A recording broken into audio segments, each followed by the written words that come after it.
যখন মানুষ ধর্মের পথে চলে, ধর্মের কথা ভাবে, সে তখন ধার্মিক হয়। তার সংসার, তার জীবন, তার পরিবার, তার বংশধর সবকিছু পবিত্র হয়ে যায়, সবকিছু ধার্মিক হয়ে যায়। যেই সময়টা আপনি মনে করছেন ছেলে মেয়ে এখন উপযুক্ত হয়ে গেছে, সে এখন বুঝে গেছে, ওই সময়টা কিন্তু সবচেয়ে বিপজ্জনক।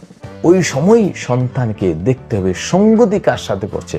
সঙ্গতি এমন লোকের সাথে করতে দেওয়া যাবে না, যদি সঙ্গতি একবার সে পেয়ে গেল, সে চিরজীবন ধরে সেই সঙ্গতি লাভ করে যাবে এবং কোনোদিন সে নিজেকে চিনতে পারবে না, নিজের ধর্ম সম্বন্ধে জানতে পারবে না। সেই জন্যই আজ নিজের ধর্মের সাধু সন্তকে তারা নিচু নজরে দেখে, তারা ঘৃণা করে, কিন্তু সাধু সন্তের মধ্যে যে কি গুণ সেটা তারা বুঝতে পারে না। কেন? অসৎ সঙ্গীতে তাদের বুদ্ধি, তাদের জ্ঞান এই সব কিছুকে বিলুপ্ত করে দেয়, সব কিছুকে নষ্ট করে দেয়। ধীরে ধীরে সেটা নরকের পথে নিয়ে যায় এবং তাদের অকাল মৃত্যু এটা